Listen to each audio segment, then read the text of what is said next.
Welcome to Health Plus program. Today we are going to visit Sacred Heart Hospital, Maqsuda, Jalandhar. Sacred Heart Hospital is a NABH accredited hospital. Sacred Heart Hospital evolved purely out of the need to serve the complex and growing needs of Jalandhar suburbs. What started as a 50-bed hospital, which has grown now into a multi-speciality hospital under the stewardship of the Sisters of Sacred Heart Congregation. The hospital's humble beginning by Dr. Senior Lawrence, who herself was an experienced doctor who completed her MBBS and MD studies in Germany and had the great desire to serve the people in India. The hospital also has the facilities like endoscopy, laboratories, operation theaters, labor room, ultrasound scanning, X-ray, a well-functioning 24-hour emergency department with the necessary equipments. During its journey through the years, the hospital has achieved several milestones. One of these was the starting of GNM course with the aim to train the local nurses to care the patients with the motto love, serve and save. Our team visited Sacred Heart Hospital and talked to the doctors serving here.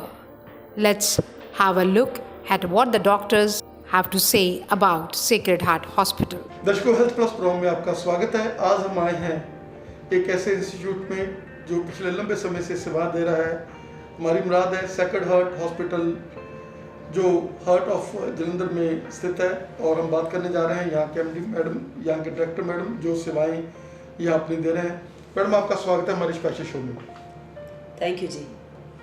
Madam, जिस तरीके से जो यहाँ पवित्रता की vibration चलती हैं और जिस तरीके से सेवा इस हॉस्पिटल में हो रही है, और क्या कहना चाहेंगे आप कि प्रभु यीशु मसीह का पूरा आशीर्वाद है इस हॉस्पिटल को, और जो पेशेंट आते हैं वो बीमारी से डॉक्टरों के साथ तो ठीक होते हैं, लेकिन एक पवित्रता की वाइब्रेशन है वो भी यहाँ रहती हैं, जिसके साथ पेशेंट को जल्दी रिलीफ मिल जाती है। इसके लिए मैंने ये बोलना चाहती है, हम हॉस्पिटल शुरू किया था 85 में, 1985 में शुरू किया था। इसकी मतलब अभी 36 साल हो गया। हम 50 बेड से ये हॉस्पिटल शुरू किया था, अभी हमारे पास 200 बेड्स है। सो हमने शुरू करने का टाइम हमारे पास सिर्फ 4 डिपार्टमेंट था, अभी हमारे पास लगभग 20 डिपार्टमेंट्स है। सो मैं ये देखेगा तो खुदा का, ऊपर वाला का एक बहुत बड़ा एक गाइडेंस है, एक पावर है, एक लीडिंग है, यही हमको जहाँ तक पहुँचाया। फिर वाइब्रेशन की बात करेगा तो हमारे हॉस्पिटल में हमारा एक चर्च है। चर्च में सुबह से 7 बजे से शाम को 7 बजे तक हमारा कोई एक स्टाफ तो अंदर ज़रूर बैठ के जो पेशेंट हमारे पास आते उसके लिए दुआ करते हैं। ये कई टाइम 10-12 स्टाफ भी बैठते होगा, कई टाइम 1, 2, 3 होते हैं।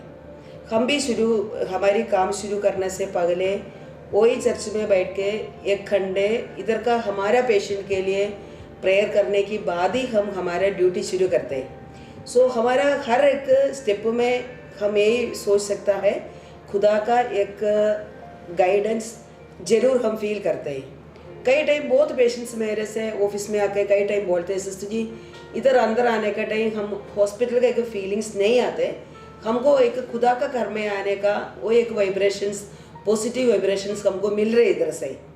ये मेरे को भी मेरा ज़िंदगी में हर एक स्टेप में खुदा का ये एक गाइडेंस आई कैन फील, मैं फील करते भी है। वो मेरे को आगे कैसे हॉस्पिटल में एक डिपार्टमेंट ऐड करना, वो ऐड करने का भी हमेशा एक सोच वो ही देते, वो मेरे को कैसे हमको गाइड करते, उसके अनुसार हम एक डिपार्टमेंट भी ऐड करते हैं।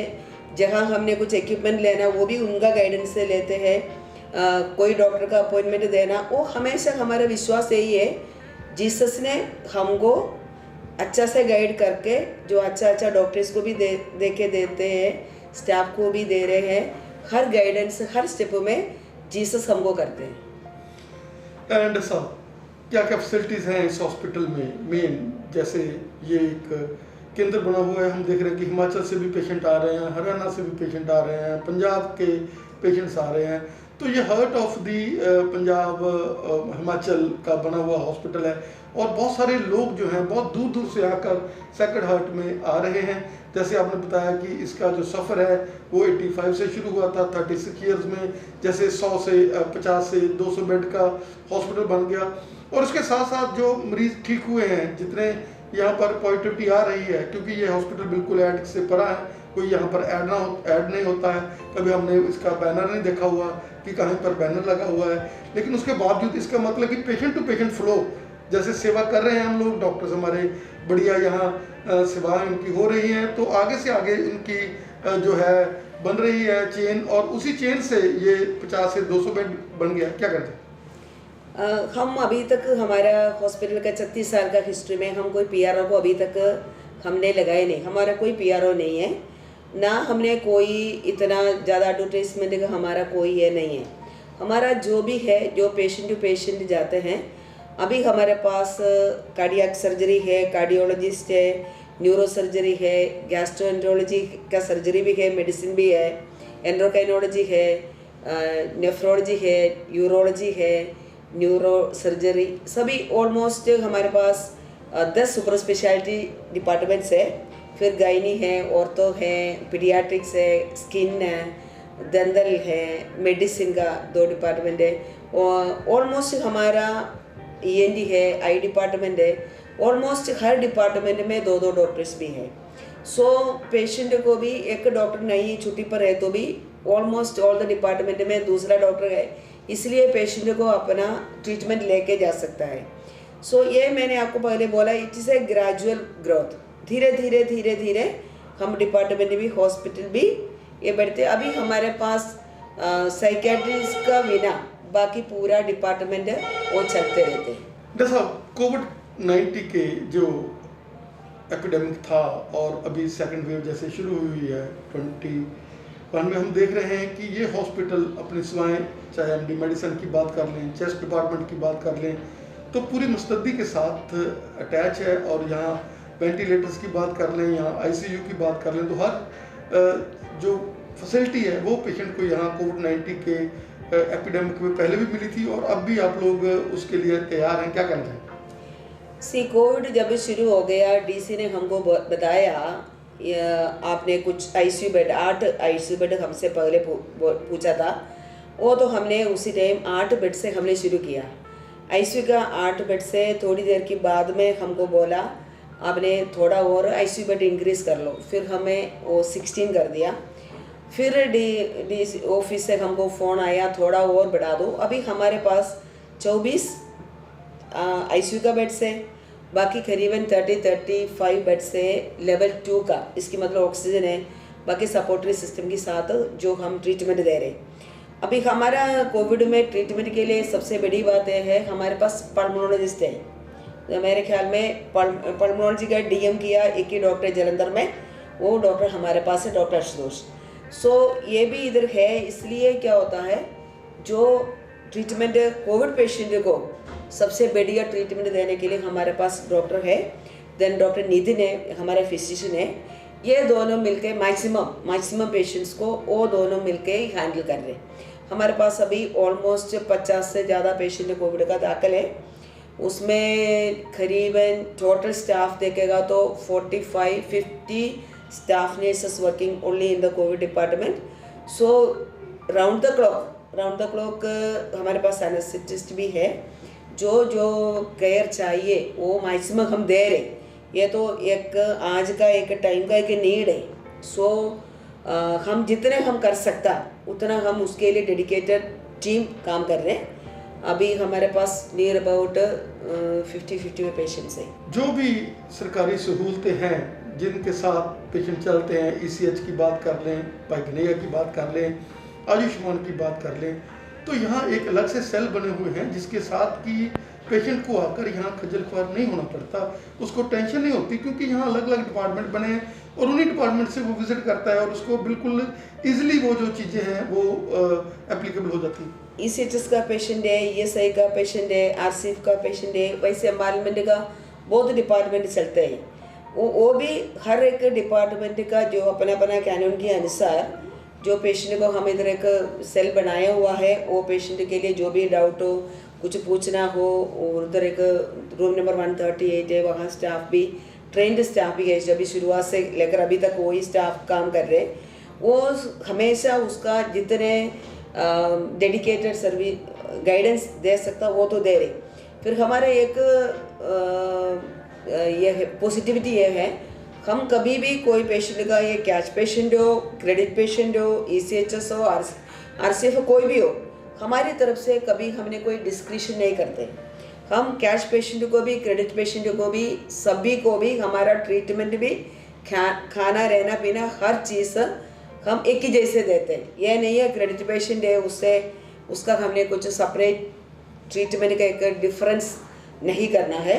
हर पेशेंट को हमने एक ही आंखों से देखना, एक ही जैसे ट्रीटमेंट देना, एक ही जैसे जो भी वो पैसा कम हो ज़्यादा हो उस हर चीज़ एक ही जैसे हम करते हैं, उसमें हमारा कोई डिफ्रेंशिएशन नहीं है।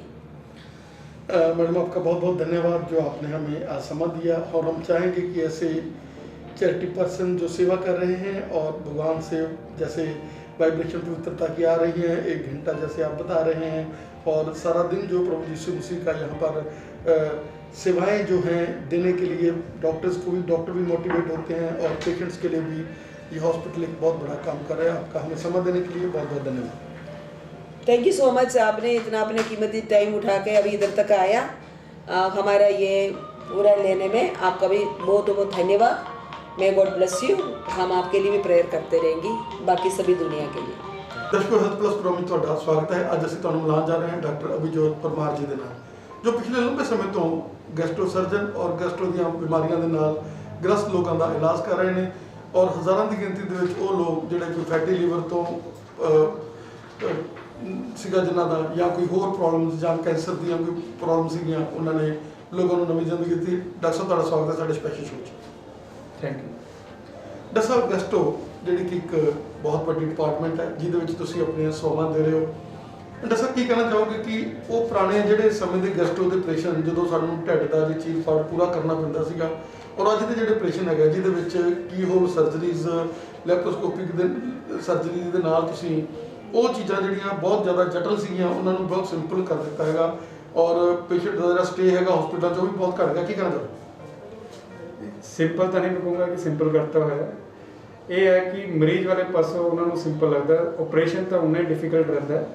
ਇਹ ਹੈ ਕਿ ਦੂਰਬੀਨ ਸਾਡੀ ਅਪਰੋਚ ਨਾ ਕਿ ਸਿਰਫ ਕੋਸਮੈਟਿਕਲੀ ਬਟ ਈਵਨ ਰੈਡੀਕੈਲਿਟੀ, ਜਿੱਦਾਂ ਅਸੀਂ ਕਹਿੰਦੇ ਹਾਂ ਕਦੀ ਅਸੀਂ ਕੈਂਸਰ ਦਾ ਆਪਰੇਸ਼ਨ ਕਰਦੇ ਸਾਨੂੰ ਕਣ ਤੋਂ ਕੈਂਸਰ ਦੇ ਸੈੱਲ ਜਾਂ ਜਿਹੜੀ ਗਿਲਟੀਆਂ ਕੱਢਣੀਆਂ ਹੁੰਦੀਆਂ, ਉਹ ਵੀ ਰੈਡੀਕੈਲਿਟੀ ਦੂਰਬੀਨ ਦੇ ਨਾਲ ਆਪਰੇਸ਼ਨ ਦੇ ਨਾਲ ਬਿਹਤਰ ਹੁੰਦੀ ਹੈ। ਮਰੀਜ਼ ਵਾਲੇ ਪਾਸੋਂ ਉਹਨਾਂ ਨੂੰ ਬੈਨੀਫਿਟ ਇਹ ਰਹਿੰਦਾ ਹੈ ਕਿ ਜਿਹੜੇ ਚੀਰੇ ਘੱਟ ਲੱਗਦੇ ਤਾਂ ਜ਼ਖਮ ਪੱਕਦਾ ਘੱਟ ਹੈਗਾ, ਅਤੇ ਉਹ ਤੋਂ ਇਲਾਵਾ ਮਰੀਜ਼ ਛੇਤੀ ਆਪਣੀ ਜੋ ਵੀ ਆਪਣੀ ਕਾਰਵਾਈ, ਜਿੱਦਾਂ ਸਾਨੂੰ ਕੈਂਸਰ ਦੇ ਪੇਸ਼ੈਂਟ ਦੇ ਵਿੱਚ ਸਾਨੂੰ ਬਾਅਦ 'ਚ ਕੀਮੋਥੈਰੇਪੀ ਦੇਣੀ ਪੈਂਦੀ ਹੈ। ਪਹਿਲਾਂ ਅਸੀਂ ਵੇਟ ਕਰੀ ਸੀ ਜਦ ਤੱਕ ਜ਼ਖਮ ਭਰੇਗਾ, ਉਸ ਤੋਂ ਬਾਅਦ ਅਸੀਂ ਕੀਮੋਥੈਰੇਪੀ ਦੇਵਾਂਗੇ। ਉਹ ਅਸੀਂ ਅੱਜ ਕੱਲ੍ਹ ਹਫ਼ਤੇ 10 ਦਿਨ ਤੱਕ ਅਸੀਂ ਕੀਮੋਥੈਰੇਪੀ ਸ਼ੁਰੂ ਕਰ ਸਕਦੇ ਹਾਂ। ਇਸ ਚੀਜ਼ ਦਾ ਸਾਨੂੰ ਇਹ ਬੈਨੀਫਿਟ ਰਹਿੰਦਾ। ਉਹ ਤੋਂ ਇਲਾਵਾ ਮਰੀਜ਼ ਜਿਨ੍ਹਾਂ ਨੂੰ ਕੀਮੋਥੈਰੇਪੀ ਨਹੀਂ ਦੇਣੀ, ਮਰੀਜ਼ ਛੇਤੀ ਆਪਣੇ ਕੰਮ 'ਤੇ ਵਾਪਸ ਚੱਲ ਜਾਂਦੇ।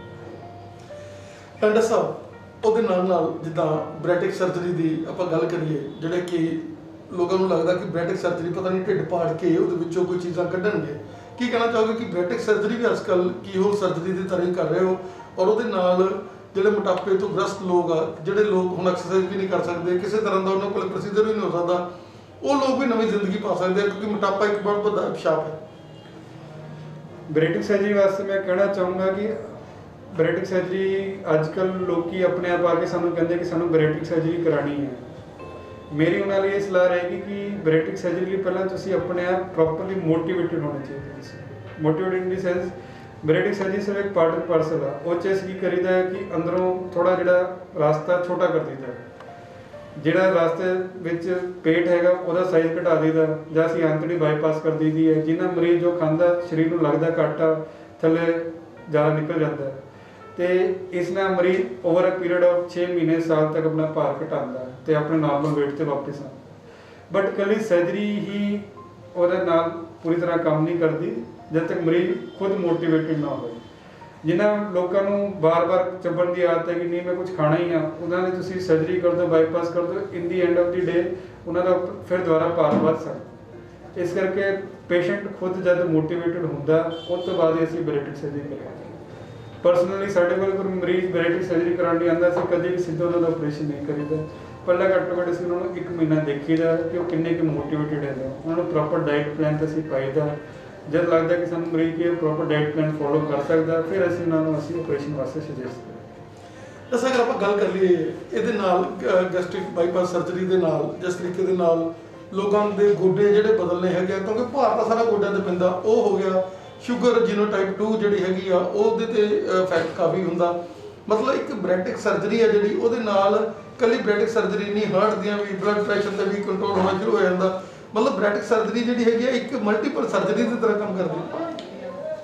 ਮਲਟੀਪਲ ਸਰਜਰੀ ਦੀ ਤਰ੍ਹਾਂ ਕੰਮ ਨਹੀਂ, ਬਰੈਟਿਕ ਸਰਜਰੀ ਤੁਹਾਡਾ ਭਾਰ ਘਟਾਉਂਦੀ ਹੈ। ਇਹ ਜਿੰਨੀ ਤੁਸੀਂ ਬਿਮਾਰੀਆਂ ਦਾ ਨਾਮ ਲਿਆ, ਸ਼ੂਗਰ, ਬਲੱਡ ਪ੍ਰੈਸ਼ਰ, ਗੋਡੇ ਹੈ, ਇਹ ਸਭ ਬਿਮਾਰੀਆਂ ਦਾ ਕਾਰਨ ਮੋਟਾਪਾ ਹੁੰਦਾ। ਕੱਲੀ ਸ਼ੂਗਰ ਬਿਮਾਰੀਆਂ ਤੇ ਗੋਡੇ ਨਹੀਂ, ਮੈਂ ਤੁਹਾਨੂੰ ਕਹੂੰਗਾ ਕਿ ਕੈਂਸਰ ਵੀ ਆਪਣੇ ਆਪ 'ਚ, ਕੈਂਸਰ ਦੇ ਮਰੀਜ਼ਾਂ ਦਾ ਵੀ ਮੇਨ ਕਾਰਨ ਉਹਨਾਂ ਦੇ ਮੋਟਾਪਾ ਹੁੰਦਾ। ਮੋਟਾਪੇ ਕਰਕੇ ਕਈ ਤਰੀਕੇ ਦੇ ਪੇਟ ਦੇ ਕੈਂਸਰ ਵੀ ਹੁੰਦੇ, ਖਾਸ ਕਰਕੇ ਸਾਡੇ ਪੈਨਕ੍ਰੀਆਸ ਦੇ ਕੈਂਸਰ ਜਾਂ ਆਰਟਰੀ ਦੇ ਕੈਂਸਰ ਮੋਟਾਪੇ ਕਰਕੇ ਹੁੰਦੇ। ਬੈਰੀਟ੍ਰਿਕ ਸਰਜਰੀ ਮਤਲਬ ਮਰੀਜ਼ ਦਾ ਭਾਰ ਘਟਾਉਂਦੀ ਹੈ, ਪਲੱਸ ਥੋੜਾ ਅੰਦਰ ਸਾਡੇ ਹਾਰਮੋਨਸ ਹੁੰਦੇ ਆ ਉਹਨਾਂ ਨੂੰ ਉੱਪਰ ਥੱਲੇ ਕਰਦੀ ਹੈ। ਇਸ ਚੀਜ਼ ਨਾਲ ਬੰਦਾ ਪੇਸ਼ੈਂਟ ਲੂਜ਼ ਕਰਦਾ ਤਾਂ ਉਹਨੂੰ ਸਾਰੀ ਬਿਮਾਰੀਆਂ ਠੀਕ ਹੁੰਦੀਆਂ। ਸ਼ੂਗਰ ਦੇ ਮਰੀਜ਼ਾਂ ਦੀ ਖਾਸ ਕਰਕੇ ਅਗਰ ਪੇਸ਼ੈਂਟ ਇਨਸੂਲਿਨ ਤੇ ਹੌਲੀ ਹੌਲੀ ਗੋਲੀਆਂ ਤੇ ਆ ਜਾਂਦਾ, ਗੋਲੀਆਂ ਵਾਲੇ ਮਰੀਜ਼ਾਂ ਦੀ ਗੋਲੀਆਂ ਬੰਦ ਹੋ ਜਾਂਦੀਆਂ, ਬੀਪੀ ਦਾ ਥੋੜਾ ਬੈਟਰ ਕੰਟਰੋਲ ਹੋ ਜਾਂਦਾ। ਇਹਨਾਂ ਦਾ ਕਾਰਨ ਬੈਰੀਟ੍ਰਿਕ ਸਰਜਰੀ, ਇਹਨਾਂ ਦਾ ਕਾਰਨ ਹੈ ਮਰੀਜ਼ ਦਾ ਭਾਰ ਘਟਦਾ ਉਹਦੇ ਨਾਲ ਹੁੰਦਾ। ਤਾਂ ਬੈਰੀਟ੍ਰਿਕ ਸਰਜਰੀ ਉਹਨੂੰ ਇਹ ਚੀਜ਼ ਅਚੀਵ ਕਰਨ 'ਚ ਹੈਲਪ ਕਰਦੀ। ਡਾਕਟਰ ਸਾਹਿਬ, ਫੈਟੀ ਲੀਵਰ ਜਿਹਦਾ ਐਪੀਡੈਮਿਕ ਬਹੁਤ ਜ਼ਿਆਦਾ ਵਧਿਆ ਹੋਇਆ ਹੈ ਔਰ ਇੱਕ ਵਿਕਰਾਲ ਰੂਪ ਧਾਰਨ ਕਰ ਰਿਹਾ, ਜਿੱਦਾਂ ਪਹਿਲਾਂ ਸ਼ੂਗਰ ਸੀਗੀ ਤੇ ਹੁਣ ਫੈਟੀ ਲੀਵਰ ਵਾਲੇ ਪੇਸ਼ੈਂਟ ਜਿਹੜੇ ਹੈਗੇ ਆ, ਕੀ ਕਹਿਣਾ ਚਾਹੋਗੇ ਤੁਸੀਂ ਕਿ ਫੈਟੀ ਲੀਵਰ ਤੋਂ ਬਚਣ ਦੇ ਲਈ ਔਰ ਪਹਿਲੀਆਂ ਸਟੇਜਾਂ ਦੇ ਵਿੱਚ ਹੀ ਜਦੋਂ ਇਲਾਜ ਹੈਗਾ ਫਸਟ ਸੈਕੰਡ ਸਟੇਜ, ਉਦੋਂ ਹੀ ਬੰਦੇ ਨੂੰ ਇਹਦੇ ਤੇ ਗੌਰ ਕਰਕੇ ਤੇ ਫੈਟੀ ਲੀਵਰ ਵਾਲੇ ਪਾਸੇ ਧਿਆਨ ਦੇਣਾ ਚਾਹੀਦਾ, ਅੱਗੇ ਜਾ ਕੇ ਫੈਟੀ ਲੀਵਰ ਦੇ ਨਾਲ ਲੀਵਰ ਸੋਰਾਸਿਸ ਤੇ ਹੋਰ ਬਿਮਾਰੀਆਂ ਵੀ ਹੋ ਸਕਦੀਆਂ। ਇੱਕ ਤੁਹਾਡੀ ਗੱਲ ਬਿਲਕੁਲ ਸਹੀ ਹੈ ਕਿ ਫੈਟੀ ਲੀਵਰ ਇੱਕ ਪੈਂਡੇਮਿਕ ਦੀ ਤਰ੍ਹਾਂ ਆ ਰਿਹਾ। ਫੈਟੀ ਲੀਵਰ ਦੇ ਮੇਨ ਕਾਰਨ ਮੋਟਾਪਾ, ਫਿਜ਼ੀਕਲ ਇਨਐਕਟੀਵਿਟੀ, ਇਹ ਸਭ ਹੈ। ਫੈਟੀ ਲੀਵਰ ਦੀ ਬੈਸਟ ਜਿਹੜੀ ਟ੍ਰੀਟਮੈਂਟ ਹੈਗੀ ਆ ਉਹ ਦਵਾਈ ਨਹੀਂ, ਉਹ ਤੁਹਾਡੀ ਫਿਜ਼ੀਕਲ ਐਕਟੀਵਿਟੀ ਲੈਵਲ। ਜਿਹੜੇ ਬੰਦੇ ਦੌੜ ਭੱਜ ਕਰ ਸਕਦੇ ਆ, ਕਾਰਡੀਓ ਜਿਹਨੂੰ ਅਸੀਂ ਕਾਰਡੀਓ ਐਕਸਰਸਾਈਜ਼ ਕਰ ਸਕਦੇ ਕਹਿੰਦੇ ਆ, ਉਹ ਸਭ ਤੋਂ ਬੈਸਟ ਹੈ। ਜਿਹੜੇ ਲੋਕੀ ਕਾਰਡੀਓ ਐਕਸਰਸਾਈਜ਼ ਨਹੀਂ ਕਰ ਸਕਦੇ ਉਹਨਾਂ ਨੂੰ ਅਸੀਂ ਕਹੀਦਾ ਕਿ ਚਾਹੇ ਥੋੜੀ ਬਹੁਤ ਕਿਲੋ ਡੰਬਲ ਹੀ ਚਾਹੇ ਚੱਕ ਲੈਣ, ਥੋੜੀ ਫਿਜ਼ੀਕਲ ਐਕਟੀਵਿਟੀ ਵਧਾਉਣ। ਕਿਲੋ ਤੋਂ ਸ਼ੁਰੂਆਤ ਕਰੋਗੇ, ਕਿਸੇ ਤਰੀਕੇ ਦੀ ਕਿਸੇ ਵੀ ਤਰੀਕੇ ਸਾਡੀ ਜਿਹੜੀ ਐਕਸਰਸਾਈਜ਼ ਹੈਗੀ ਆ ਉਹ ਫੈਟੀ ਲੀਵਰ ਨੂੰ ਘਟਾਉਣ 'ਚ ਹੈਲਪ ਕਰਦੀ। ਜੇ ਅਸੀਂ ਅਰਲੀ ਫੈਟੀ ਲੀਵਰ ਨੂੰ ਟ੍ਰੀਟ ਕਰ ਲਈਏ, ਬੰਦੇ ਦਾ ਅੱਗੇ ਲੀਵਰ ਖਰਾਬ ਨਹੀਂ ਹੁੰਦਾ। ਫੈਟੀ ਲੀਵਰ ਵੀ ਹੋਣ ਦਾ ਸਭ ਤੋਂ ਵੱਡਾ ਕਾਰਨ ਸਾਡੀ ਡਾਈਟਰੀ ਹੈਬਿਟ, ਸਾਡੀ ਫਿਜ਼ੀਕਲ ਇਨਐਕਟੀਵਿਟੀ ਹੈ। ਜਿੰਨੀ ਫਿਜ਼ੀਕਲ ਐਕਟੀਵਿਟੀ ਵਧਿਆ ਰਹੇਗੀ ਉਨਾ ਛੇਤੀ ਫੈਟੀ ਲੀਵਰ ਰਿਕਵਰ ਕਰੇਗਾ। ਹਾਂ, ਜੇ ਫਿਜ਼ੀਕਲ ਐਕਟੀਵਿਟੀ ਇਹ ਸਭ ਚੀਜ਼ਾਂ ਤੋਂ ਬਾਅਦ ਹੀ ਬੰਦੇ ਦਾ ਫੈਟੀ ਲੀਵਰ ਨਹੀਂ ਰਿਕਵਰ ਕਰਦਾ, ਫਿਰ ਅਸੀਂ ਕੁਝ ਦਵਾਈਆਂ ਸਟਾਰਟ ਕਰਾਂਗੇ। ਡਾਕਟਰ ਸਾਹਿਬ, ਹੈਪੇਟਾਈਟਿਸ ਬੀ ਸੀ ਜਿਹੜੇ ਕਿ ਬਹੁਤ ਹੀ ਵੱਡਾ ਵੱਖਰਾ ਰੂਪ ਜਿਹੜਾ ਧਾਰਨ ਕਰ ਚੁੱਕੇ ਸੀ ਪਹਿਲਾਂ, ਲੇਕਿਨ ਜਿਸ ਤਰੀਕੇ ਨਾਲ ਸਮਾਂ ਬਦਲਦਾ ਗਿਆ, ਅੱਜ ਤੋਂ 5-6 ਸਾਲ ਪਹਿਲਾਂ ਜਿਹੜਾ ਹੈਪੇਟਾਈਟਿਸ ਬੀ ਸੀ ਆ ਖਤਰਨਾਕ ਸੀਗੇ ਬਹੁਤ ਜ਼ਿਆਦਾ, ਲੇਕਿਨ ਅੱਜ ਖਤਰਨਾਕ ਉਨੇ ਹੀ ਨਹੀਂ, ਲੇਕਿਨ ਜਿਸ ਤਰੀਕੇ ਨਾਲ ਮੈਡੀਸਿਨ ਦੇ ਨਾਲ ਉਹਨਾਂ ਤੇ ਵੀ ਨਿਜਾਤ ਪਾ ਲਿਆ ਹੈਗਾ ਡਾਕਟਰਸ ਨੇ, ਕੀ ਕਹਿਣਾ ਚਾਹੋਗੇ ਕਿ ਬੀ ਸੀ ਹੈ ਜਿਹੜਾ ਹੈਗਾ ਉਹਦੇ ਵੀ ਅੱਜ ਥੋੜਾ ਜਿਹਾ ਇਲਾਜ ਜਿਹੜਾ ਹੈਗਾ ਪੋਸੀਬਲ ਹੈਗਾ? ਇਸ ਚੀਜ਼ 'ਤੇ ਮੈਂ ਕਹੂੰਗਾ ਕਿ ਇਸ ਚੀਜ਼ 'ਤੇ ਸਰਕਾਰ ਨੇ ਬਹੁਤ ਹੈਲਪ ਕੀਤੀ ਹੈ, ਖਾਸ ਕਰਕੇ ਹੈਪੇਟਾਈਟਿਸ ਸੀ ਜਿਹੜਾ ਇੱਕ ਟਾਈਮ 'ਤੇ ਲੋਕਾਂ ਨੂੰ ਟੀਕੇ ਲਾਉਣੇ ਪੈਂਦੇ ਸੀ, ਇੱਕ ਤਾਂ ਗੋਲੀਆਂ ਆ ਗਈਆਂ, ਉਸ ਤੋਂ ਬਾਅਦ ਸਰਕਾਰ ਨੇ ਕਾਫੀ ਦੇਰ ਤੱਕ ਇਹਦਾ ਇਲਾਜ ਫ੍ਰੀ 'ਚ ਕੀਤਾ ਹੈ। ਸਿਵਲ ਹਸਪੀਟਲ ਪੰਜਾਬ ਦੇ ਕਈ ਸਿਵਲ ਹਸਪੀਟਲ 'ਚ ਇਹਦੀ ਪੂਰੀ ਟ੍ਰੀਟਮੈਂਟ ਫ੍ਰੀ 'ਚ ਮਿਲਦੀ ਰਹੀ ਹੈ। ਇਸ ਕਰਕੇ ਇਹ ਸਾਡੀ ਬਹੁਤ ਹੈਲਪ ਰਹੀ ਹੈ ਹੈਪੇਟਾਈਟਿਸ ਬੀ ਸੀ ਦੇ ਇਲਾਜ ਕਰਨ। ਪੰਜਾਬ 'ਚ ਜਿੱਦਾਂ ਕਿ ਸਾਰੇ ਜਾਣਦੇ, ਪੰਜਾਬ ਕਾਫੀ ਦੇਰ ਨਸ਼ਾ ਮੁਕਤ ਰਿਹਾ। ਇਹ ਨਸ਼ਾ ਮੁਕਤ ਹੋਣ ਕਰਕੇ ਹੈਪੇਟਾਈਟਿਸ ਬੀ 'ਚ ਸੀ ਦਾ ਇੰਸੀਡੈਂਸ ਵੀ ਪੰਜਾਬ 'ਚ ਬਹੁਤ ਜ਼ਿਆਦਾ। ਤੇ ਇਸ ਚੀਜ਼ 'ਤੇ ਮੈਂ ਸਹੀ ਗੱਲ 'ਤੇ ਸਰਕਾਰ ਨੇ ਬਹੁਤ ਹੈਲਪ ਕੀਤੀ ਹੈ ਕਿ ਲੋਕਾਂ 'ਚ ਪਬਲਿਕ ਅਵੇਅਰਨੈਸ ਵੀ ਬਹੁਤ ਹੈਲਪ ਕੀਤੀ ਹੈ, ਅਤੇ ਪਲੱਸ ਜਿਹੜੀ ਮੈਡੀਕਲ ਟ੍ਰੀਟਮੈਂਟ ਫ੍ਰੀ ਪ੍ਰੋਵਾਈਡ ਕਰਕੇ ਪਲੇ हेपेटाइटिस सी की ट्रीटमेंट काफ़ी कॉस्टली होती थी, सरकार ने एटलीस्ट काफ़ी कॉस्ट घटा। डॉक्टर साहब, क्या मैसेज रहेगा आपका, क्योंकि आजकल जैसे आजकल जिदा आप देख सकते हैं कि जंक फूड्स और अभाव है एक्सरसाइज का, कोविड-19 करके लोगों को बाहर निकलना भी थोड़ा जहा मुश्किल लग रहा, ग्राउंड जाना, जिम जाना, की कहना चाहोगे कि एज ए तुम गैस्ट्रिक सर्जरी के माहर हो, गैस्ट्रिक वाले डॉक्टर हो, की कहना चाहोगे कि किस तरीके साडे मतलब लोगों को जंक फूड भी नहीं छड़ सकते, साडे बच्चे भी नहीं छड़ सकते, अजकल वो चीज़ां भी हो गई भी रेडीमेड का खाना हो। देखो, साडे बॉस कहते सी जिहड़ा बंदा अपने जुबान का गुलाम हैगा, ओहदा कोई कुछ नहीं कर सकता, उन्होंने जुबान ते ताला लाना पैंदा। जब तक डाइट सही तरीके ਨਾਲ ਨਹੀਂ ਕਰੋਗੇ ਤਦ ਤੱਕ ਤੁਸੀਂ ਫਿਟ ਨਹੀਂ ਰਹਿ ਸਕਦੇ। ਫਿਜ਼ੀਕਲ ਐਕਟੀਵਿਟੀ ਕਰੋ, ਉਹਦੇ ਨਾਲ ਤੁਸੀਂ ਫਿਟ ਰਹਿ ਸਕਦੇ, ਨਹੀਂ ਕਰ ਸਕਦੇ ਫਿਰ ਆਪਣੇ ਮੂੰਹ ਤੇ ਤਾਲਾ ਲਾਓ, ਨਹੀਂ ਤਾਂ ਇਹ ਤੋਂ ਇਲਾਵਾ ਸਾਡੇ ਕੋਲ ਕੋਈ ਆਟ ਨਹੀਂ। ਤੀਜਾ ਤਾਂ ਫਿਰ ਆਪਰੇਸ਼ਨ ਹੀ ਹੈ, ਉਹ ਜਿੰਨੀ ਦੇਰ ਤੁਸੀਂ ਅਵੋਇਡ ਕਰ ਸਕਦੇ ਤੁਹਾਡੇ ਨਾਲ। ਡਾਕਟਰ ਸਾਹਿਬ ਤੁਸੀਂ ਗੈਸਟ੍ਰਿਕ ਬਾਈਪਾਸ ਸਰਜਰੀ ਡਾਕਟਰ, ਲੇਕਿਨ ਬਚਾਉਣ ਵਾਲੇ ਆ ਤੁਸੀਂ, ਮਤਲਬ ਮੰਨੇ ਜਾਂਦੇ ਹੋ ਡਾਕਟਰ ਵੀ ਜਦੋਂ ਉਹਦੇ ਕੋਲ ਚਲੇ ਜਾਓਗੇ ਡਾਕਟਰ ਸਾਹਿਬ ਕੋਲ ਤਾਂ ਉਹਨੂੰ ਬਹੁਤ ਦੇਰ ਤੱਕ ਬਚਾ ਲੈਂਦੇ ਹੋ ਗੈਸਟ੍ਰਿਕ ਬਾਈਪਾਸ ਸਰਜਰੀ ਨੂੰ, ਔਰ ਕਈ ਵਾਰ ਡਾਈਟ ਦੇ ਨਾਲ ਔਰ ਪਰਹੇਜ਼ ਨਾਲ ਹੀ ਉਹਨਾਂ ਨੂੰ ਬੰਦਿਆਂ ਦਾ ਜਿਹੜਾ ਮੋਟਾਪੇ ਦੇ ਨਿਜਾਤ ਪੈ ਜਾਂਦੀ। ਦੇਖੋ ਸਭ ਤੋਂ ਡਿਫਿਕਲਟ ਪਹਿਲੇ 10 ਕਿਲੋ ਘਟਾਉਣਾ ਹੁੰਦਾ। ਜੇਕਰ ਬੰਦਾ ਅਗਰ ਕਿਸੇ ਤਰੀਕੇ ਨਾਲ ਡਾਈਟ ਐਕਸਰਸਾਈਜ਼ ਨਾਲ ਪਹਿਲੇ 10 ਕਿਲੋ ਘਟਾ ਲੈਂਦਾ, ਉਸ ਤੋਂ ਬਾਅਦ ਹੌਲੀ ਆਪਣੇ ਉਹਨਾਂ ਨੂੰ ਵੀ ਅੰਦਰੋਂ ਫੀਲ ਗੁੱਡ ਹੁੰਦਾ, ਬੰਦਾ ਉਹ ਟਰਾਈ ਕਰਦੇ। ਅਸੀਂ ਉਹ ਥੋੜਾ ਅਚੀਵ ਕਰਨ 'ਚ ਉਹਨਾਂ ਦੀ ਵੈਸੇ ਹੈਲਪ ਕਰੀਦੀ ਹੈ। ਜਿਹੜੇ ਉਹ ਨਹੀਂ ਕਰ ਪਾਉਂਦੇ ਜਾਂ ਜਿਨ੍ਹਾਂ ਨੂੰ ਹੋ ਕੋਰਮੋਬਿਲਿਟੀਜ਼ ਇੰਨੀ ਜ਼ਿਆਦੀਆਂ ਹੈਗੀਆਂ, BP ਸ਼ੂਗਰ ਗੋਡਿਆਂ, ਉਹਨਾਂ ਦਾ ਫਿਰ ਅਸੀਂ ਸਰਜਰੀ ਐਡਵਾਈਸ ਕਰੀ। ਡਾਕਟਰ ਸਾਹਿਬ ਬਹੁਤ ਬਹੁਤ ਧੰਨਵਾਦ ਸਰ ਸਮਾਂ। Thank you. ਡਾਕਟਰ ਸਾਹਿਬ ਜਿਸ ਤਰੀਕੇ ਦੇ ਨਾਲ ਅੱਜ ਦਾ ਦੌਰ ਦੀ ਦੁਨੀਆ ਔਰ ਜਿਸ ਤਰੀਕੇ ਨਾਲ ਸ਼ੂਗਰ ਦਾ ਐਪੀਡੈਮਿਕ ਬਹੁਤ ਜ਼ਿਆਦਾ ਵੱਧ ਰਿਹਾ ਔਰ ਹਾਰਟ ਦੀ ਪ੍ਰੋਬਲਮਸ ਵੱਲ ਲੋਕ ਵੱਧ ਰਹੇ ਨੇ, ਤੁਸੀਂ ਇੱਥੇ ਡਾਕਟਰ ਔਜਲਾ ਜੀ ਸੇਵਾ ਦੇ ਰਹੇ ਹੋ ਆਪਣੀ, ਸੈਕੰਡ ਹਾਰਟ 'ਚ ਕੀ ਕਹਿਣਾ ਚਾਹੋਗੇ? ਦੇਖੋ ਜੀ, ਪੇਸ਼ੈਂਟ ਲੋਡ ਤਾਂ ਬਹੁਤ ਜ਼ਿਆਦਾ ਹੈਗਾ ਹੈ। ਓਬਵੀਅਸਲੀ ਪੰਜਾਬ ਦੇ ਵਿੱਚ ਡਾਇਬਟਿਕ ਪੇਸ਼ੈਂਟਸ ਕਾਫੀ ਜ਼ਿਆਦਾ ਨੇ, ਅਤੇ ਇਹ ਵੀ ਸਾਰਾ ਈਟਿੰਗ ਹੈਬਿਟਸ ਦੇ ਉੱਤੇ ਡਿਪੈਂਡ ਕਰਦਾ ਹੈ। ਆਪਣਾ ਖਾਣਾ ਪੀਣਾ ਆਪਣਾ ਬਹੁਤ ਰਿਚ ਹੈ ਸ਼ੁਰੂ ਤੋਂ ਪੰਜਾਬ ਦਾ, ਜਿਹਦੇ ਨਾਲ ਕਿ ਸ਼ੂਗਰ ਲੈਵਲਸ ਅਤੇ ਬਲੱਡ ਪ੍ਰੈਸ਼ਰ ਲੈਵਲਸ ਬਹੁਤ ਹਾਈ ਰਹਿੰਦੇ ਨੇ, ਕੋਲੈਸਟਰੋਲ ਲੈਵਲ ਬਹੁਤ ਹਾਈ ਰਹਿੰਦੇ ਨੇ, ਜਿਹਦੇ ਨਾਲ ਕਿ ਇਸ ਲੈਵਲ ਦੇ ਜਿਹੜੇ ਪੇਸ਼ੈਂਟਸ ਨੇ ਡਾਇਬਟਿਕ ਹੈਬਿਟਸ ਬਹੁਤ ਜ਼ਿਆਦਾ ਨੇ, ਅਤੇ ਉਹਨਾਂ ਦੀ ਮੈਨੇਜਮੈਂਟ ਬਹੁਤ ਜ਼ਰੂਰੀ ਹੈ। ਪ੍ਰੋਪਰ ਟਾਈਮ 'ਤੇ ਦਵਾਈ ਉਹਨਾਂ ਨੂੰ ਮਿਲਣੀ ਚਾਹੀਦੀ ਅਤੇ ਟੈਸਟ ਹੋਣੇ ਬਹੁਤ ਲਾਜ਼ਮੀ ਨੇ। ਔਰ ਡਾਕਟਰ ਸਾਹਿਬ ਕਰੋਨਾ ਦਾ ਐਪੀਡੈਮਿਕ ਹੈ ਜਿਹੜਾ, ਜਿਹਦੇ ਵਿੱਚ ਇਹ ਚੀਜ਼ਾਂ ਜਿਹੜੀਆਂ ਹੈਗੀਆਂ, ਇਹਨਾਂ ਚੀਜ਼ਾਂ ਵਾਲੇ ਜਿਹੜੇ ਪੇਸ਼ੈਂਟ ਹੈਗੇ ਆ ਉਹਨਾਂ ਨੂੰ ਜ਼ਿਆਦਾ ਮਤਲਬ ਜਿਵੇਂ ਉਹ ਕਮਜ਼ੋਰ ਬੰਦੇ ਸਮਝ ਕੇ ਕਰਦਾ ਅਟੈਕ। ਹਾਂ, ਮੋਸਟਲੀ ਡਾਇਬਟਿਕ ਪੇਸ਼ੈਂਟਸ ਇਹਦੇ 'ਚ ਬਹੁਤ ਜ਼ਿਆਦਾ ਸ਼ਿਕਾਰ ਹੁੰਦੇ ਨੇ। ਜਿਹੜਾ ਜਦੋਂ ਡਾਇਬਟਿਕ ਪੇਸ਼ੈਂਟ ਨੂੰ ਕਰੋਨਾ ਹੋ ਜਾਂਦਾ ਹੈ ਜਾਂ ਉਹਨਾਂ ਨੂੰ ਪੋਜ਼ੀਟਿਵ ਆ ਜਾਂਦਾ, ਤਾਂ ਉਹਨਾਂ ਦਾ ਧਿਆਨ ਰੱਖਣਾ ਬਹੁਤ ਜ਼ਰੂਰੀ ਹੈ। ਅਸੀਂ ਆਮ ਤੌਰ 'ਤੇ 1 ਸਾਲ ਤੋਂ ਇਹੀ ਦੇਖ ਰਹੇ ਹਾਂ ਕਿ ਜਿਹੜਾ ਸ਼ੂਗਰ ਵਾਲਾ ਮਰੀਜ਼ ਆ ਉਹ 'ਤੇ ਕਰੋਨਾ ਬਹੁਤ ਜ਼ਿਆਦਾ ਖਤਰਨਾਕ ਤਰੀਕੇ ਨਾਲ ਅਟੈਕ ਕਰਦਾ ਅਤੇ ਬਹੁਤ ਨੁਕਸਾਨ ਪਹੁੰਚਾਉਂਦਾ, ਅਤੇ ਉਹਨਾਂ ਦਾ ਧਿਆਨ ਰੱਖਣਾ ਬਹੁਤ ਜ਼ਰੂਰੀ ਹੈ ਇਹਦੇ ਵਿੱਚ।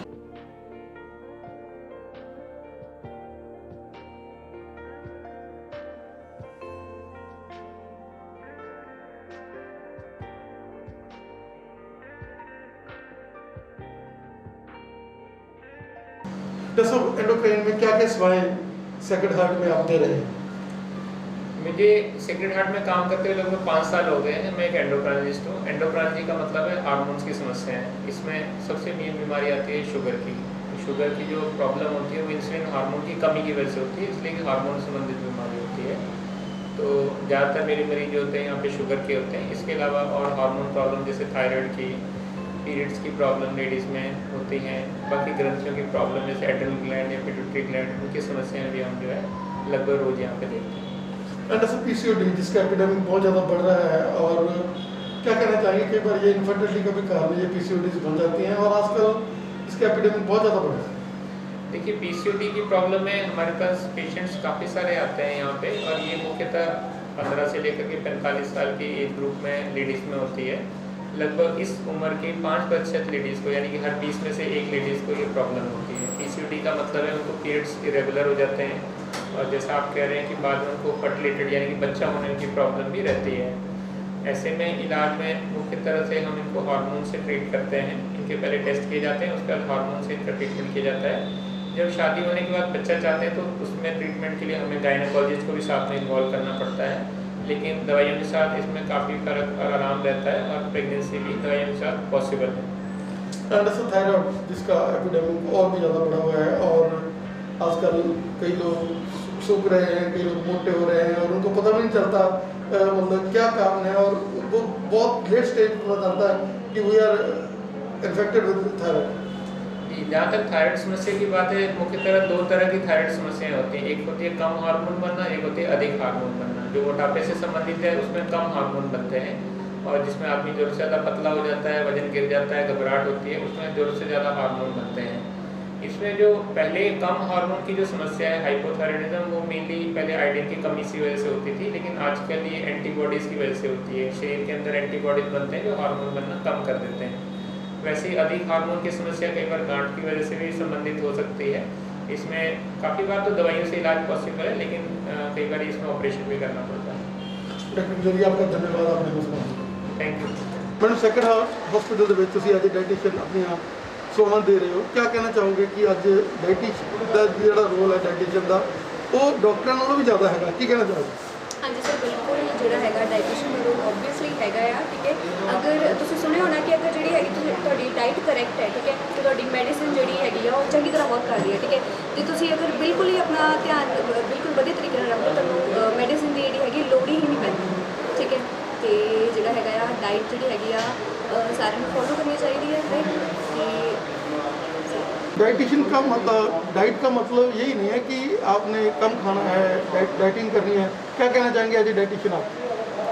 डाइटिशियन का मतलब सिर्फ ये नहीं कि तुम घट खाओ या फिर मतलब रिस्ट्रिक्शन ज़्यादा नहीं होंगी, बस तुम अपने डाइट को बैलेंस करना होता है कि अकॉर्डिंग टू ਜਿਹੜਾ ਹੈਗਾ ਆ ਉਹ ਮੇਨਟੇਨ ਕਰਕੇ ਚਲੋ, ਠੀਕ ਹੈ। ਸਾਰੇ ਨਿਊਟ੍ਰੀਐਂਟਸ ਕਵਰ ਕਰਨੇ ਜ਼ਰੂਰੀ ਹੁੰਦੇ ਆ, ਠੀਕ ਹੈ।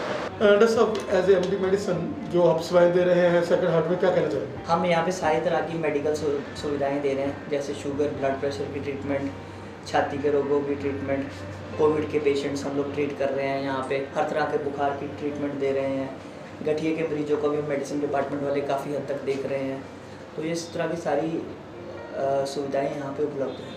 डॉक्टर साहब क्या कहना चाहेंगे कि लोग अभी भी मतलब जिस तरीके से कोरोना का एपिडेमिक बढ़ा है, आज 2 लाख से भी ज़्यादा जो पेशेंट हैं वो आए हुए हैं, क्या कहना चाहेंगे कि अब हमें समय आ गया कि जिस सोशल डिस्टेंस और वो जो चीज़ें पहले हमने पिछले साल मार्च में शुरू की थी, उन चीज़ों को दोबारा से पूरी तरह से मुस्तैदी से हमें उनको अपनाना चाहिए? बिल्कुल, आपकी बात बिल्कुल सही है कि सोशल डिस्टेंसिंग और मास्क का उपयोग डेफिनेटली कम हो गया है और उन चीज़ों की बहुत ज़रूरत है जब तक सबको वैक्सीनेशन नहीं हो जाती।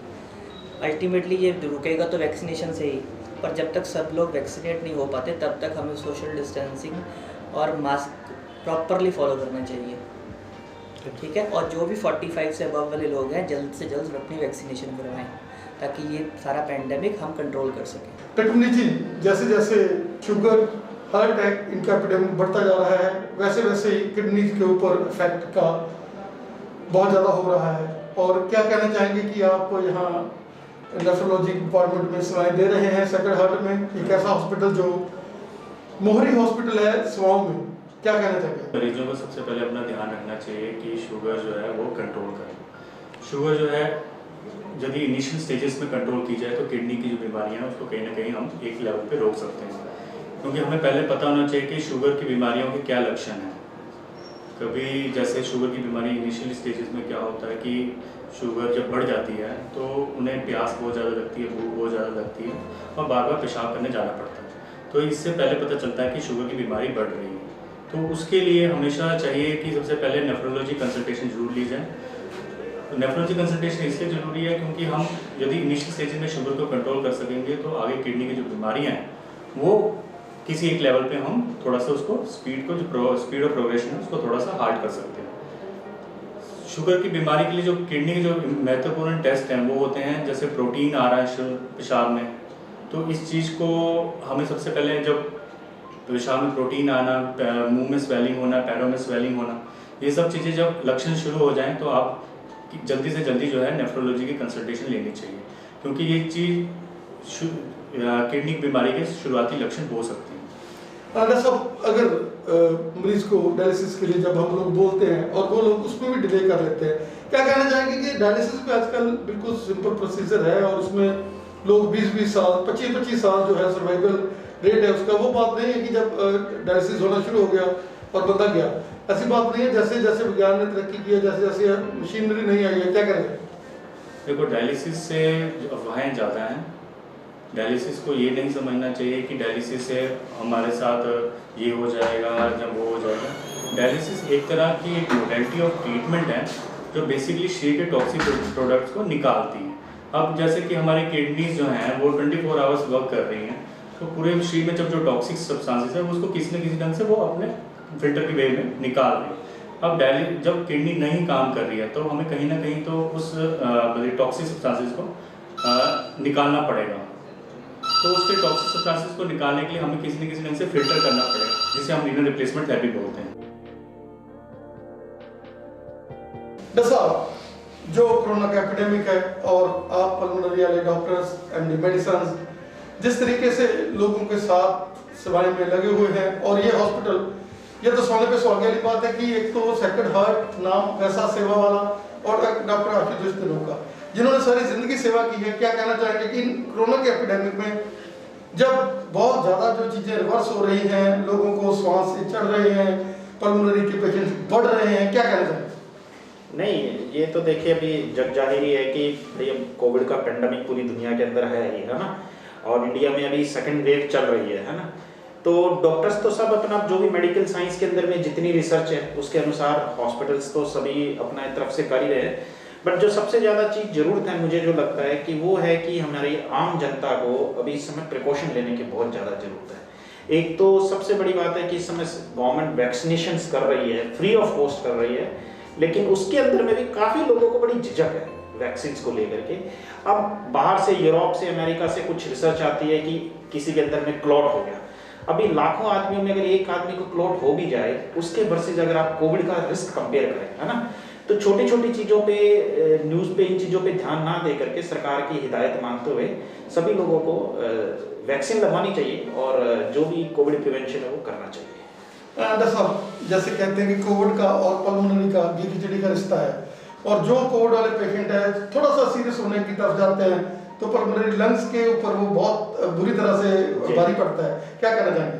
नहीं, बिल्कुल, कोविड जो है वो लंग का एक बड़ा ही सीरियस खतरनाक इन्फेक्शन है जिसके अंदर में दोनों ही लंग्स काफ़ी ज़्यादा इन्वॉल्व हो जाते हैं और पेशेंट्स को इसके अंदर में ब्लड क्लॉट्स बनने का भी बड़ा रिस्क रहता है। लोगों ने वैक्सीन से तो क्लॉट का सुना है, लेकिन कोविड से क्लॉट का रिस्क बहुत ज़्यादा है। ना सिर्फ लंग्स के अंदर बल्कि ब्रेन में और हार्ट के अंदर भी क्लॉट्स बनते हैं, ये भी हमने काफ़ी देखा है।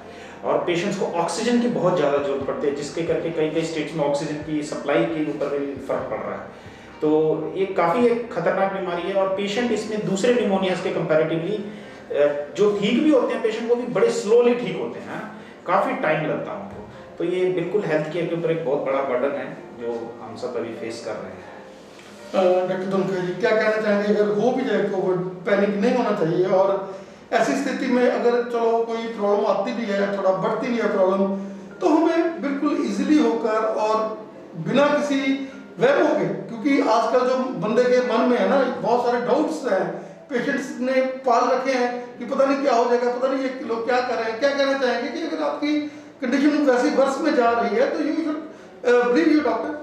यस, वो बात बिल्कुल ठीक है। देखिए कोविड होता है ना, कोविड में जैसे गवर्नमेंट शुरू से कह रही है, कोविड में एक माइल्ड कोविड होता है, एक मॉडरेट और सीवियर कोविड होता है। जो कोविड के ज़्यादातर लोगों के अंदर में जैसे एक रूटीन आपको वायरल होता है, खांसी जुकाम बुखार ही होता है, वैसा ही होता है ना। अगर आपको सांस में कोई दिक्कत नहीं है, आपकी ऑक्सीजन अगर ठीक है ना, हम कट ऑफ लेते हैं 94% है, उससे ऊपर अगर आपकी ऑक्सीजन है तो आपको कोई पैनिक करने की जरूरत नहीं है। दुनिया की कोई ऐसी मेडिसिन नहीं है जो अगर आप माइल्ड केस हैं तो आपको विशेष रूप से इसके अंदर प्रभाव डालेगी, है ना। तो आपको सिर्फ घर पे ऑक्सीजन कोविड का आप टेस्ट करवाएं, कंफर्म करें, दूसरों को इन्फेक्शन ना हो इसके लिए क्वारंटाइन करें और उसके बाद में अपनी ऑक्सीजन रेगुलरली मॉनिटर करते रहें। अगर आपको सांस में दिक्कत हो या अगर आपकी ऑक्सीजन डिप हो रही हो तो उस समय हॉस्पिटल में जाकर के एडमिट हो जाएं और उस समय आगे का इलाज फिर हॉस्पिटल में होता है, डॉक्टर जैसा कहता है वैसा करें।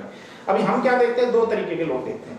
कुछ लोग तो ऐसे होते हैं जिनको बिल्कुल माइल्ड कोविड होता है, सेलिब्रिटी स्टाइल के लोग हैं, माइल्ड कोविड है लेकिन जाके हॉस्पिटल्स में एडमिट हो रहे हैं, जिनको जरूरत नहीं है हॉस्पिटल में। और वो एक्चुअली में जैसे महाराष्ट्र में आपने देखा होगा तो वहाँ की गवर्नमेंट भी बोल रही है कि भाई कोविड के बेड ऑक्यूपाई हो रहे हैं इन सेलिब्रिटी पेशेंट्स, तो उनको तो घर पे रहने की जरूरत है। दूसरी तरफ हमारे ऐसे भी पेशेंट है जो कि सुन करके जिनको अच्छा खासा कोविड हो गया, सीवियर कोविड हो गया, फिर भी वो घर में बैठे हैं। तो हमें दोनों ही एक्सट्रीम को अवॉइड करना है। Thank you sir. Doctor Vikram ji, आप सेक्रेड हार्ट में पिछले लंबे समय से सेवाएं दे रहे हैं न्यूरो के डिपार्टमेंट में, क्या कहना चाहेंगे कि आज का एपिडेमिक जब कोरोना का पूरी तरह से हैवी है और उसके बीच में भी न्यूरो के पेशेंट्स हैं जो वो बहुत ज़्यादा हो रहे हैं, क्या कहना चाहेंगे? हाँ जी, पहले तो धन्यवाद इंटरव्यू के लिए। मैं डॉक्टर विक्रमजीत सिंह, यही है कि सेक्रेड हार्ट में हम काफ़ी समय से जो न्यूरो सर्जरी डिपार्टमेंट चला रहे हैं और एज ए हॉस्पिटल जो पिछले 37 साल से इस एरिया के जो लोगों को सर्विस दे रहा है। तो न्यूरो सर्जरी वैसे भी चैलेंजिंग रहती है, बट इस पेंडेमिक में जो और भी चैलेंजिंग हो जाती है। उसके 2-3 रीज़न है। एक तो ये है कि पेशेंट का यहाँ आने से पहले कई बार कोरोना होता है, और सेकंड है कि कई बार पेशेंट बाद में, जैसे मान लो घर चला गया उसके बाद कोरोना हो रहा है, तो जो ब्रेन की प्रॉब्लम के साथ साथ जब छाती ख़राब हो जाती है तो ब्रेन को ऑक्सीजन भी कम पहुँचती है और जो उसकी मतलब कॉम्प्लिकेशन हैं वो और बढ़ जाती हैं। डॉक्टर साहब, कोई समय था जब न्यूरो के जो पेशेंट है बहुत कम मोर्टेलिटी रेट, उनका सर्वाइवल रेट बहुत कम था, लेकिन जैसे जैसे विज्ञान ने टेक्निक्स बनाई हैं, जैसे जैसे आजकल हर तरह की जो सर्जरीज आ गई हैं, अगर हम करें ब्रेन की बात करें तो जैसे पहले हम लोग एंजियोग्राफी करते थे, हार्ट की करते थे, तो आजकल वो ब्रेन में भी ऐसी सुविधाएं जो हैं शुरू हो गई हैं, क्या कहना चाहेंगे? हाँ जी, ब्रेन में बहुत सारी इम्प्रूवमेंट्स हुई हैं। पहले नंबर पे तो जो हमारी माइक्रोस्कोपिक सर्जरी है, जो माइक्रोस्कोपिक ऐसा यंत्र है जिससे छोटी चीज़ को आप बड़ा करके देख सकते हो, तो जो माइक्रोस्कोपिक ब्रेन सर्जरी काफ़ी एडवांस हुई है। जैसे हम माइक्रोस्कोपिक जो है एन्यूरिज्म क्लिपिंग करते हैं, यहाँ पे माइक्रोस्कोपिक डिस्क सर्जरी करते हैं, माइक्रोस्कोपिक हम ब्रेन ट्यूमर निकालते हैं, माइक्रोस्कोपिक स्पाइन ट्यूमर निकालते हैं। तो माइक्रोस्कोप का बेनिफिट क्या है कि वो हमें छोटी चीज़ को बड़ी करके दिखाता है, जिससे जो आसपास का ट्रॉमा कम होता है और आउटकम अच्छी होती है। तो हमारे पास जहाँ लेटेस्ट माइक्रोस्कोप अवेलेबल है और उस पर हम सारे ही प्रोसीजर लाइक क्लिपिंग, ब्रेन जो tumour surgery, spine tumour surgery और बाकी सारी जो लेटेस्ट सर्जरीज हैं कर रहे हैं। सेकंड नंबर पे हमारे यहाँ state of art cath lab भी है, यहाँ पे हम जो है एंजियोग्राफी और इवन कॉइलिंग भी कर रहे हैं, और इवन कैरोटिड जो एंजियोग्राफी, कई बार क्या होता है गर्दन की नाड़ों में ब्लॉकेज आ जाता है जिसके कारण ब्रेन में पूरा ब्लड नहीं पहुंच पाता, तो जो हम कैरोटिड एंजियोग्राफी और एंजियोप्लास्टी भी कर रहे हैं। और हमारे पास यहाँ पूरी टीम है। जो सेकंड और चीज़ है जो आउटकम को प्रभावित करती है कि जब एक्चुअली जो ब्रेन के भी काफ़ी सारे पेशेंट बुजुर्ग होते हैं, खास करके जो अधरंग के, तो उनमें कई बार ब्रेन के साथ साथ छाती की या किडनी की या हार्ट की समस्या भी होती है। तो हमारे पास यहाँ पूरी टीम है, जहाँ कार्डियोलॉजिस्ट है, नेफ्रोलॉजिस्ट है, पल्मोनोलॉजिस्ट है। तो जब हम पूरी टीम उसको मैनेज करते हैं तो डेफिनेटली रिजल्ट बेटर होते हैं। डॉक्टर पिंकी जी, आप सेक्रेड हार्ट हॉस्पिटल में अपनी सेवाएं पिछले लंबे समय से दे रहे हैं, क्या कहना चाहेंगे एज ए गायनेकोलॉजिस्ट? आजकल जो एपिडेमिक है कोरोना का और लोग थोड़ा सा प्रेगनेंसी से भी कतरा रहे हैं, क्या कहना चाहेंगे? कोरोना से डर तो है, लेकिन जो पेशेंट्स को प्रेगनेंसी हो जाती है उन्हें ध्यान रखना चाहिए वो घर के अंदर रहें, और जो लेटर स्टेजेस ऑफ प्रेगनेंसी में हैं उनको और भी ध्यान रखना चाहिए कि जो घर में अगर कोई भी रिलेटिव्स हैं जो बाहर जाते हैं घर के कामों के लिए, वो जब घर में आएँ वो अच्छे से नहा धो के आएँ, और थोड़ा डिस्टेंस मेंटेन करके घर में भी रखने की ज़रूरत है, क्योंकि स्टडीज़ के अकॉर्डिंग अभी इतना कुछ नहीं बता सकते कि कुछ इफ़ेक्ट करता है कि नहीं करता बच्चे में, उसके बारे में किसी को भी कुछ भी पता नहीं है। डॉक्टर साहब, जिस तरीके से आप यहाँ पर लंबे समय से सेवाएं दे रहे हैं और सैकड़ों की गिनती में इनफर्टाइल कपल्स को भी आपने संतान सुख की प्राप्ति कराई है, क्या कहना चाहेंगे कि इनफर्टिलिटी जो किसी समय पर अभिशाप मानी जाती थी, लेकिन आजकल जो इसके सिंपल रीजनिंग के साथ कई बार मतलब जो लोगों को नॉलेज ही नहीं होती, कई बार थोड़ा थायराइड के साथ, क्या कहना चाहेंगे? हाँ जी, बहुत मल्टीपल कॉजेज़ होते हैं और ज़्यादातर पेशेंट्स को सिंपल तरीके की चीज़ें बताने से ही उनको प्रेगनेंसी के डेज अगर हम बता देते हैं, और अगर थायराइड की प्रॉब्लम है उसकी ट्रीटमेंट से होता है। अभी पॉलीसिस्टिक ओवरीज काफ़ी कॉमन है यंग लोगों में, जो जितने भी यंग लोग आते हैं बहुत ज़्यादा पॉलीसिस्टिक ओवरीज कॉमन है उसमें। तो अगर वो उनका डायग्नोस हो जाता है और ट्रीटमेंट हो जाता है तो काफ़ी लोगों को प्रेगनेंसी अपने आप भी हो सकती है, नहीं तो सिंपल मेडिसिन लेके भी हो जाती है। मतलब ये हॉस्पिटल जो हाई रिस्क प्रेगनेंसीज के लिए बहुत ज़्यादा मशहूर है, और आप लोग जैसे सारी सर्जरीज कर रहे हैं यहाँ पर, लेप्रोस्कोपिक सर्जरी और बच्चेदानी की जो है ऑपरेशंस भी आप लोग कर रहे हैं, क्या कहना चाहेंगे कि हाई रिस्क प्रेगनेंसीज के लिए ये हॉस्पिटल एक वरदान है लोगों के लिए, क्योंकि आपका लंबा एक्सपीरियंस है और आप लोग के पास हर तरह की फैसिलिटी है? हाँ जी, हाई रिस्क प्रेगनेंसीज़ के लिए हमारा हॉस्पिटल काफ़ी अच्छा रहता है, क्योंकि हमारे पास इस टाइम पे कार्डियक डॉक्टर भी हैं, नेफ्रोलॉजिस्ट हैं, सर्जन हैं लेकिन अवेलेबल हैं। हमारे पास सर्जन्स बहुत अच्छे हैं, दो साथ में अगर हमें कोई भी ज़रूरत पड़ती है हर टाइम अवेलेबल हैं। एनेस्थेटिस्ट बहुत अच्छे हैं, इवन कार्डियक एनेस्थेटिस्ट जो हैं वो भी बहुत अच्छे हैं। कई बार पेशेंट बहुत सिक आते हैं और हमने रिवाइव होते भी देखे हैं।